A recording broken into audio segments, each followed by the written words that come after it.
नमस्कार दोस्तों। हमारी आज की कहानी है कैसे जगा स्वाभिमान। प्यारे लाल जी अपनी पत्नी शीला के साथ रोज सुबह सैर करने के लिए जाते थे। शीला जी के घुटनों में कुछ दर्द रहता था, इसलिए वे अक्सर बेंच पर बैठ जाया करती थी, जबकि प्यारे लाल की सैर करते करते अपने मित्रों से मिल लेते थे। आज जब वे दोनों सैर पर गए तो उनके एक मित्र बोले, अरे प्यारे लाल जी, आप तो बड़े किस्मत वाले हैं। बेटी की शादी की जिम्मेदारी से तो पहले ही निपट चुके थे और अब तो बेटे की जिम्मेदारी से भी मुक्त हो चुके हो। गुड़गांव में अच्छी नौकरी है बेटे की, और क्या चाहिए। खुद पर रिटायर हो गए हैं, बस अब तो आराम से ज़िंदगी गुजारनी है। आप जब बेटे के पास गुड़गांव में जाओ तो भाभी जी के घुटने भी ज़रूर दिखा देना। वहाँ घुटने का एक बहुत अच्छा स्पेशलिस्ट है। घर पहुंचकर प्यारे लाल जी ने अपनी पत्नी से कहा, अरे शीला, मैं सोच रहा था कि बेटा बहू की शादी के बाद वे दोनों तो हमारे साथ कुछ दिन भी नहीं रह पाए। शादी से अगले दिन रिसेप्शन था। रिसेप्शन का दिन भी सारी तैयारियों में बीत गया था और रिसेप्शन से अगली सुबह ही वे दोनों गुड़गांव चले गए। 4 दिन भी वे लोग यहाँ नहीं रहे। अब उन लोगों की तो नौकरी है, अब तो वह यहाँ पर रह नहीं पाएंगे।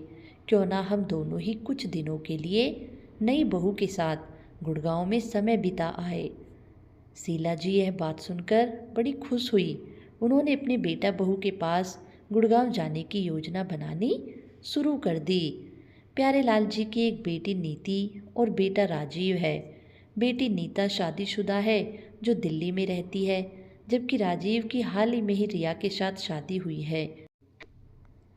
राजीव और रिया दोनों ही गुड़गांव में अलग अलग आईटी फार्म में काम करते हैं।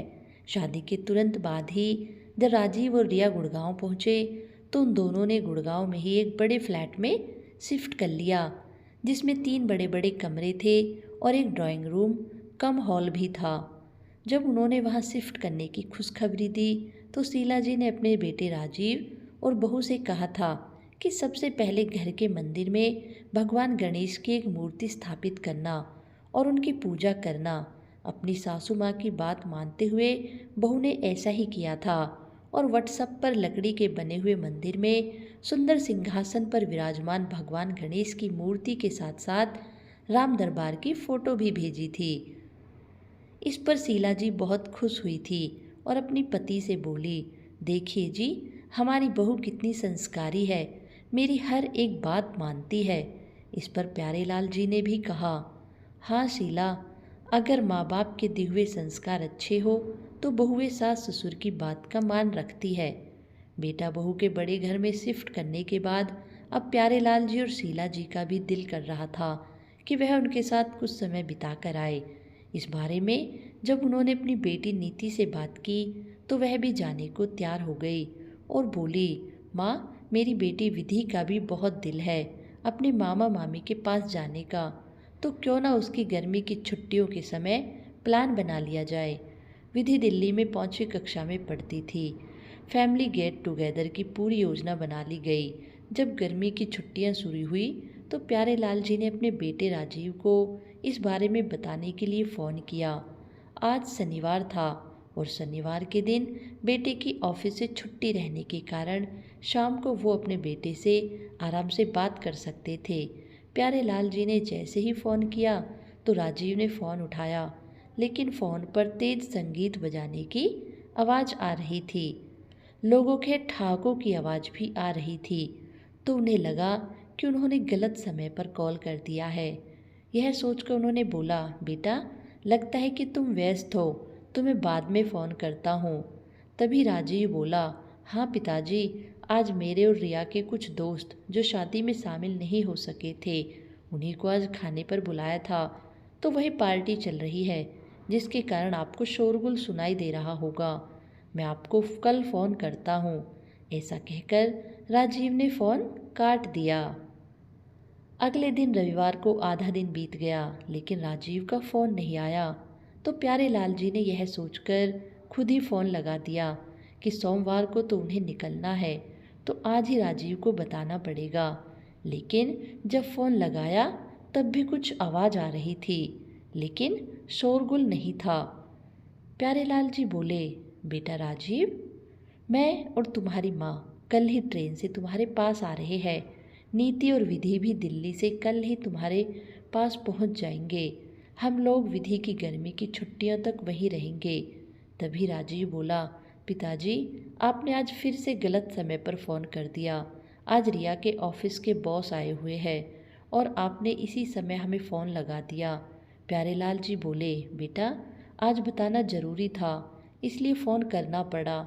तभी राजीव बोला, पिताजी, क्या आप सभी लोग आ रहे हैं? प्यारेलाल जी को उस समय महसूस हुआ कि शायद वे लोग स्वागत योग्य मेहमानों की कैटेगरी में नहीं आते हैं। इसलिए उन्होंने कहा, सभी लोगों से तुम्हारा क्या मतलब है? तुम्हारे माता पिता और तुम्हारी बहन? तुम्हारे जीजा जी तो नहीं आ रहे हैं। तभी राजीव बोल रहा, पिताजी फिर तो परेशानी हो जाएगी। परेशानी? परेशानी किस बात की? हमारा अपना घर है, अपने घर में कैसे परेशानी होगी? पिताजी परेशानी आपको नहीं, हमें हो जाएगी। प्यारेलाल जी यह जवाब सुनकर जड़वत रह गए। उनके पैरों के नीचे से जमीन खिसकने लगी। शीला जी भी पास में खड़ी हुई सारी बातें सुन रही थी और सोचने लगी कि अब वे लोग अपनी बेटी नीति को क्या बताएंगे, कैसे बताएंगे कि उनके बेटे उन्हें अपने घर आने से मना कर रहे हैं। लेकिन राजीव तो पहले ऐसा नहीं था। क्या शादी के बाद हर कोई इतना बदल जाता है कि अपना परिवार ही उसे पराया लगने लगता है? शीला जी और प्यारेलाल जी ने इसी चिंता में रात का खाना भी नहीं खाया कि कल उन्हें अपनी बेटी को बताना होगा कि वे लोग गुड़गांव नहीं जा रहे। लेकिन इसका क्या कारण बताएंगे? क्या यह बताना सही रहेगा कि उसके भाई ने ही आने से मना कर दिया है? सोच सोच कर वे रात भर करवटें बदलते रहे। बेटे की बातें सुनकर चोट सीधे उनके कलेजे पर लगी थी। सुबह उठे तभी दिल में एक दर्द सा महसूस हो रहा था। उसी समय उनके बेटे राजीव का फ़ोन आया। कहाँ पर हाथों से प्यारेलाल जी ने फ़ोन उठाया तो राजीव बोला, पिताजी सॉरी, कल मैंने रिया से बात किए बिना ही आपसे कह दिया कि हमें परेशानी होगी। रात को मैंने रिया से बात की, आपकी बहू आप लोगों के बुलाने पर जोर दे रही है, इसलिए आप अपने प्रोग्राम में कोई बदलाव मत कीजिएगा और जल्दी से आ जाइए। प्यारेलाल जी ये बातें सुनकर चुप ही रहे और फ़ोन रख दिया। राजीव ने दोबारा फ़ोन किया, पिताजी आप लोग आ रहे हैं ना? तब शीला जी ने मोबाइल अपने हाथों में लिया और बोली, हाँ बेटा, हम लोग ज़रूर आएंगे। फ़ोन रखने के बाद शीला जी ने प्यारेलाल जी की ओर देखा, जो कि स्तब्ध से बैठे हुए शून्य में निहार रहे थे, और बोले, मैं कहती थी ना कि मेरी बहू बहुत संस्कारी है, वह सब कुछ संभाल लेगी। प्यारेलाल जी को अभी भी समझ नहीं आ रहा था कि आखिर परेशानी क्या थी, लेकिन यह जरूर समझ गए कि बच्चों को दी गई परवरिश में कोई ना कोई कमी जरूर रह गई है। लेकिन फिर शीला जी की जिद पर वे गुड़गांव जाने की तैयारी में लग गए और अपनी बेटी नीति को फ़ोन करके भी कार्यक्रम निश्चित कर लिया।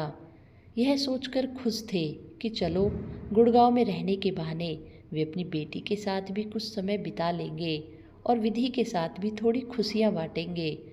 ट्रेन अपने समय से थोड़ी देरी से चली थी, जिस कारण उन्हें पहुंचने में देरी हो गई। वे दोनों गुड़गांव पहुंचने वाले थे तो उन्होंने अपने बेटे राजीव को फ़ोन किया। बेल जाती रही लेकिन किसी ने फ़ोन नहीं उठाया। उन्होंने अपना सारा सामान समेटा और वे दोनों गाड़ी रुकते ही प्लेटफॉर्म पर उतर गए और लोहे की बेंच पर बैठ गए। प्यारेलाल जी गुड़गांव पहली बार आए थे, सेवानिवृत्त हो चुके थे और वृद्धावस्था तेजी से घेरने लगी थी, जिस कारण बहुत ज़्यादा नहीं चल पाते थे। प्यारेलाल जी शीला जी से कहने लगे कि अब क्या किया जाए। राजीव तो फ़ोन नहीं उठा रहा, तो शीला जी बोली, आप बहू को फ़ोन लगाइए, वह ज़रूर फ़ोन उठाएगी। शीला जी को अपनी बहू पर बेटे से भी ज़्यादा विश्वास था। पत्नी के कहने पर प्यारेलाल जी ने अपनी बहू को फ़ोन लगाया तो राजीव ने ही फ़ोन उठाया। उसके जवाब से लगा कि वह जैसे अभी नींद से जागा हो। उन्नींदे स्वर में उसने कहा, जी कौन? बेटा मैं तुम्हारा पापा बोल रहा हूँ। हम लोग स्टेशन पर पहुँच गए हैं और तुम्हारा इंतज़ार कर रहे हैं। तो राजीव थोड़ा चुस्त होते हुए बोला, अच्छा पिताजी आप आ गए, ठीक है मैं अभी पहुँचता हूँ। शीला जी और प्यारेलाल जी को कुछ संतुष्टि हुई। 15-20 मिनट के बाद राजीव ने फिर से फ़ोन किया और पूछा, पिताजी आप कहाँ पर है? प्यारेलाल जी ने बताया कि बुकिंग काउंटर के सामने हॉल में ही इंतजार कर रहे हैं। फिर राजीव ने पूछा, किस हॉल में? यह आवाज़ प्यारेलाल जी को सुनाई नहीं दी। शायद स्टेशन पर शोरगुल ज़्यादा हो गया था। वह उसके शब्दों को अच्छी तरह नहीं सुन पाए। उसके बाद फ़ोन कट गया। प्यारेलाल जी भी थकावट के कारण सुस्ता गए थे। उन्हें नींद की झपकी आ रही थी। तभी शीला जी ने उन्हें जगाते हुए कहा, फिर से कॉल लगाइए ना। वह जैसे ही कॉल लगाने वाला था कि राजीव उन्हें ढूंढता ढूंढता आ गया। प्यारेलाल जी को उसका चेहरा और उसके हाव भाव सामान्य नहीं लग रहे थे। वह गुस्से में था। उसने सामान उठाया और उन दोनों को लेकर अपनी कार की तरफ चल दिया। राजीव ने अपने माता पिता को प्रणाम करने के बाद कोई हालचाल या कुछ समाचार नहीं पूछा था। ट्रेन की यात्रा में कोई दिक्कत तो नहीं हुई? इतनी देर कैसे हो गई? ऐसा कुछ भी उसने नहीं पूछा। कार में केवल सन्नाटा व्याप्त था और इस सन्नाटे को तोड़ते हुए शीला जी ने कहा, सब ठीक तो है ना? बहू तो ठीक है ना? राजीव ने केवल हाँ में जवाब दिया। वे दोनों देखकर हैरान थे कि इतना अधिक बातें करने वाला राजीव को आखिर हो क्या गया था। तेजी से जाती हुई गाड़ी अचानक डगमगाने लगी और राजीव ने गाड़ी रोक कर देखा तो टायर पंचर हो गया था। गाड़ी ठीक करवाने में कुछ समय लग जाएगा, यह सोचकर राजीव ने एक टैक्सी बुला दी। करीब 10 मिनट के बाद टैक्सी पहुंच गई और सामान सहित प्यारेलाल जी और शीला जी राजीव की गाड़ी से टैक्सी में स्थानांतरित हो गए, या यूं कहें कि कर दिए गए। वे दोनों भी तो समान जैसे ही लग रहे थे ना। कोई बातचीत, ना कोई हालचाल उनके बारे में पूछने वाला। उनकी बेटी नीति भी दिल्ली से आ रही थी। उसके बारे में भी उसने कुछ नहीं पूछा। अपनी गाड़ी वहीं छोड़कर राजीव अपने माता पिता को लेकर अपने फ्लैट में पहुंचा और उनका सामान एक कमरे में रख दिया। बहू सो रही थी, इसलिए चाय पानी पूछने वाला कोई नहीं था। रात बहुत हो चुकी है, अभी सो जाइए, ऐसा कहकर राजीव भी अपने कमरे में सोने चला गया। जब अगले दिन सुबह उठे तो उनकी बहू रिया जल्दी से नहाकर सलवार सूट पहनकर अपने सास ससुर के पैर छूने आ गई और रसोई घर में जाकर चाय बनाने लगी। आज राजीव को नौकरी पर जाने में देर हो गई थी, जिस कारण उसका गुस्सा और बढ़ा हुआ था। करीब 11 बजे राजीव के पास उसकी भांजी विधि का फ़ोन आया और बोली, मामा जी हम लोग स्टेशन पर पहुंच गए हैं और ऑटो लेकर आपके घर पहुंच रहे हैं। राजीव ने कहा, मैं लेने आ जाता हूँ। तो विधि बोली, नहीं मामा जी कोई परेशानी नहीं होगी, हम बस थोड़ी देर में पहुँचते हैं। ठीक है आ जाओ, ऐसा कहकर राजीव ने फ़ोन रख दिया। करीब 25 मिनट के बाद जब नीति अपनी बेटी विधि के साथ अपने भाई के घर पर पहुंची और जैसे ही फ्लैट का दरवाज़ा खोला तो राजीव के ज़ोर ज़ोर से बोलने की आवाज़ें सुनाई दी। गुस्से भरे स्वर में वह लगभग चिल्ला रहा था, पिताजी आपको कितनी बार मैंने कॉल किया था, कम से कम फ़ोन तो उठाया करो। मैं आधी रात को आपको स्टेशन पर लेने गया और आप है कि फ़ोन उठाते ही नहीं। तभी प्यारेलाल जी बोले, बेटा स्टेशन पर शोरगुल बहुत ज़्यादा था, जिस कारण मुझे तुम्हारे फ़ोन का पता नहीं चला और फिर इस उम्र में सुनाई देना भी कम हो गया है। तभी राजीव की आवाज़ और तेज़ हो गई, आपको पता भी है ऑफिस का काम निपटाने के बाद मैं कितना थका होता हूँ, उसके बावजूद मैं आपको स्टेशन पर लेने गया और आप इतने लापरवाह है कि फ़ोन भी नहीं उठाते। दरवाजे पर खड़ी नीति और उसकी बेटी विधि यह सब बातें सुनकर हैरान थे। प्यारेलाल जी अपना सा लिए अपने बेटे राजीव की बातें चुपचाप सुनते जा रहे थे, क्योंकि वह अपनी नई नवेली बहू के सामने अपने और अपने बेटे का तमाशा नहीं बनाना चाहते थे। लेकिन राजीव ने अपने माता पिता पर ज़ोर ज़ोर से चिल्लाकर माँ बाप और बेटे के रिश्तों की पोल खोलकर जरूर रख दी थी। शीला जी ने देखा कि उनकी बहू रिया चुपचाप रसोई के दरवाजे पर खड़ी सारा दृश्य देख रही थी और चेहरे पर उपहासपूर्ण भाव लिए हुए खड़ी थी। शीला जी सोचने लगी, अगर बेटा ही माता पिता को सम्मान नहीं देता तो बहू से भला क्या उम्मीद रखेंगे। उस समय स्थिति को संभालने के लिए और अपनी नज़रों में ही अपना आत्मसम्मान और ज़्यादा गिरने से रोकने के लिए उन्होंने स्वयं को नित्य क्रिया में लगा देना ही उचित समझा और नहाने के लिए बाथरूम की ओर चल दिए। सभी को चाय देकर रिया नौकरी पर जाने को तैयार हो गई। अब तक खाना बनाने वाली मेड भी आ चुकी थी। उसने रोटी बनाई और रिया खाना खाकर चली गई। किचन से नाश्ता लाकर राजीव ने उसे खाना सर्व किया। शीला जी यह सब हैरानी से देख रही थी और सोचने लगी कि जहाँ पति पत्नी दोनों ही नौकरी करते हो तो यह सब काम दोनों को ही करने पड़ते हैं। माँ, दीदी, आप लोग खाना खा लीजिएगा। मेड को खाना बनाने के लिए रिया ने जरूरी निर्देश दे दिए हैं। ऐसा कहते हुए राजीव भी अपनी नौकरी पर चला गया। रात के 8 बजे रिया घर पहुंच गई, जबकि राजीव 9 बजे आता था। रिया जैसे ही अपने ससुर जी को खाना देने लगी तो वह बोले कि राजीव के आने के बाद ही एक साथ खाएंगे। जब राजीव आया और फ्रेश होने के बाद सभी का खाना लगाया और सब एक साथ खाना खाने लगे। राजीव ने देखा कि उसकी भांजी विधि जल्दी जल्दी खाना खा रही थी तो उसे समझाने लगा कि देखो विधि, खाना चबा चबा कर खाना चाहिए। खाना खाने में कम से कम 15-20 मिनट तो लगने चाहिए। ज़्यादा देर तक चबा चबा कर खाने से गुस्सा भी कम आता है। इतने में विधि बोल उठी, मामा जी, इस शिक्षा की ज़रूरत आपको अधिक है। आप जिस तरह से सुबह नाना जी के साथ व्यवहार किया वह अच्छा नहीं था। पहले दूसरों के साथ व्यवहार करना सीखिए, उसके बाद किसी को समझाइए। ऐसा कहकर वह बिना खाना खाए उठ गई। अपनी बेटी के ऐसा कहने पर नीति ने उसे जोर से डांटा। विधि, बड़ों से ऐसे बात करते हैं क्या? तभी विधि बोली, माँ, पहले बड़ों को बताओ, फिर मुझे बताना कि बड़ों से कैसे बात की जाती है। ऐसा कहकर वह तेजी से कमरे में चली गई और जोर से दरवाज़ा बंद कर दिया। उसके बाद से घर का वातावरण तनावग्रस्त हो गया। राजीव के घर में एक ही कमरा ऐसा था जहाँ एसी लगा हुआ था। इस कमरे में राजीव और उसकी पत्नी रिया सोते थे, लेकिन आज विधि उसी कमरे में जाकर सो गई। प्यारे लाल जी ने अपनी बेटी से कहा कि वह विधि के पास जाकर सो जाए। रिया और राजीव को दूसरे कमरे में सोना पड़ा, जिसमें ऐसे नहीं था। प्यारे लाल जी और शीला जी लिविंग रूम में ही सो गए। रात के समय राजीव और रिया की आवाज़ें बाहर तक आ रही थी। बात क्या हो रही थी यह तो स्पष्ट नहीं था, लेकिन यह बात स्पष्ट थी कि उनके बीच में झगड़ा हो रहा था। अगले दिन सुबह जब प्यारे लाल जी और शीला जी उठ चुके थे तो रिया ने उन दोनों को चाय बनाकर दी। प्यारे लाल जी ने देखा कि रिया के चेहरे पर गुस्से के भाव थे।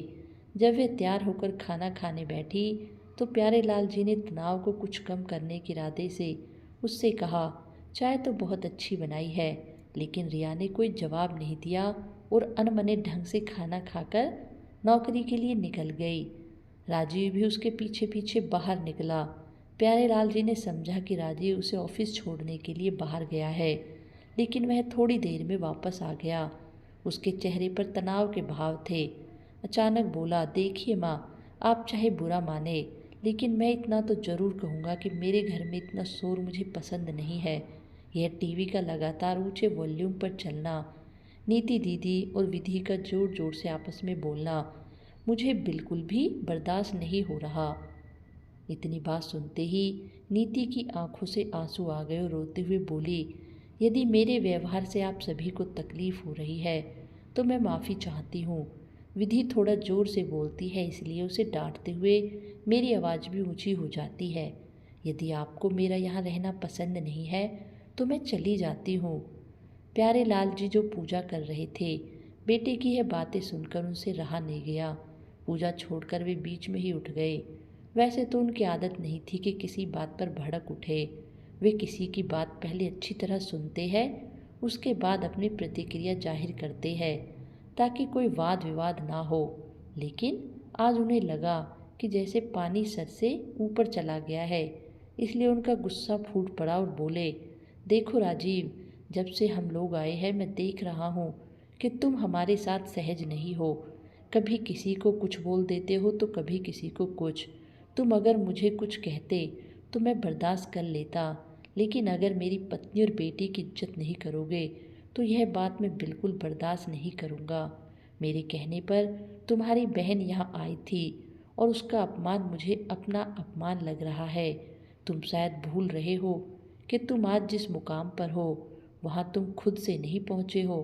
तुम्हें बनाने में, यहाँ तक कि पहुँचने में तुम्हारे परिवार के हर सदस्य का योगदान है।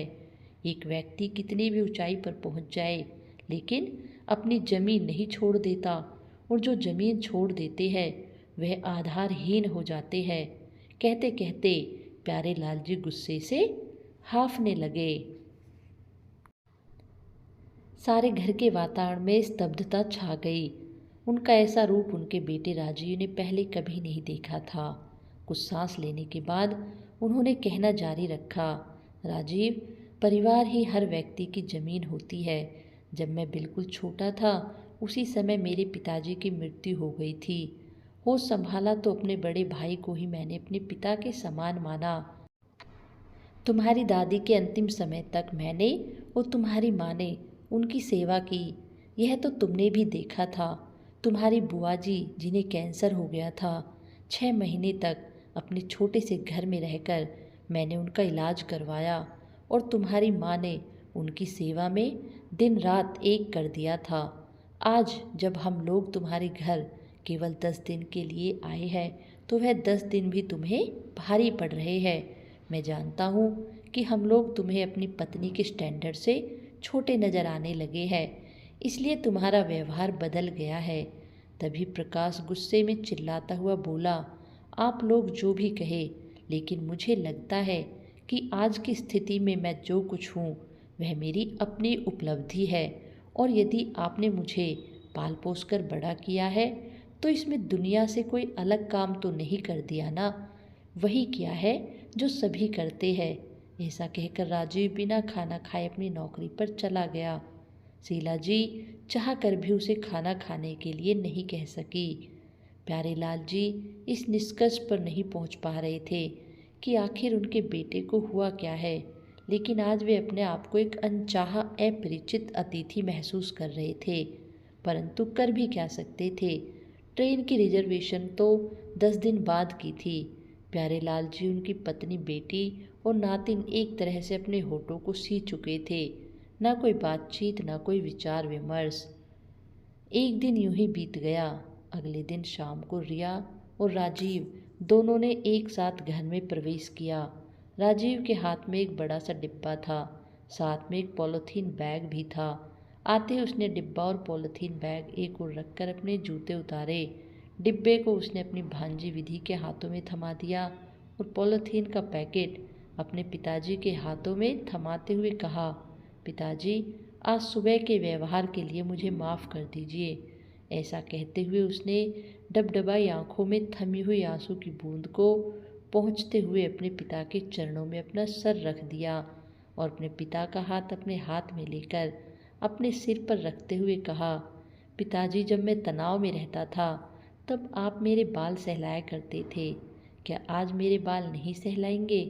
इतना सुनते ही प्यारे लाल जी की आंखों में आंसू आ गए। तभी दरवाजे की बेल बजी और रिया ने दरवाज़ा खोला। तभी 2 आदमी एक बड़ा सा डिब्बा लेकर अंदर आए और उस डिब्बे को खोलने लगे। उसमें एक एसी था। देखते ही शीला जी बोली, इसकी क्या ज़रूरत थी बेटा, तुमने इतने पैसे बर्बाद क्यों किए? तभी रिया बोली, माँ, आज का दिन बहुत स्पेशल है। आप लोग यहाँ आए तो मुझे प्रमोशन लेटर भी मिल गया। अब मेरी सैलरी दुगनी हो गई है। अब आप एसी वाले कमरे में ही रहेंगे।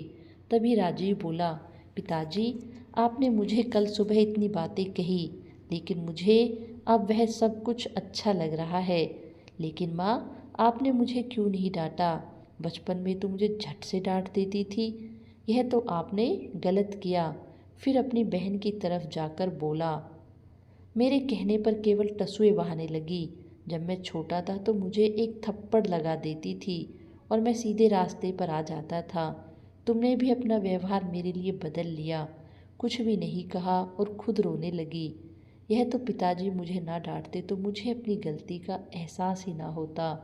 ऐसा कहते हुए राजीव ने अपने पिता के घुटनों के बीच अपना सर छुपा लिया। प्यारे लाल जी उसके सर के बालों को काफ़ी देर तक सहलाते रहे। अभी वह अपने पिता की शीतल छाँव में और माँ के साए में बारिश में भीग ही रहा था कि उसे एहसास हुआ कि किसी ने उसकी शर्ट खींची उसने पीछे मुड़कर देखा तो उसकी भांजी विधि रोते हुए बोली, मामू मुझे माफ़ कर दीजिए, आई एम सॉरी। तभी राजीव बोला, वैसे एक बात कहूँ, तुम चिल्लाते हुए ज़्यादा अच्छी लगती हो, रोते हुए नहीं। सारा घर हंसी ठहाकों से गूंज उठा।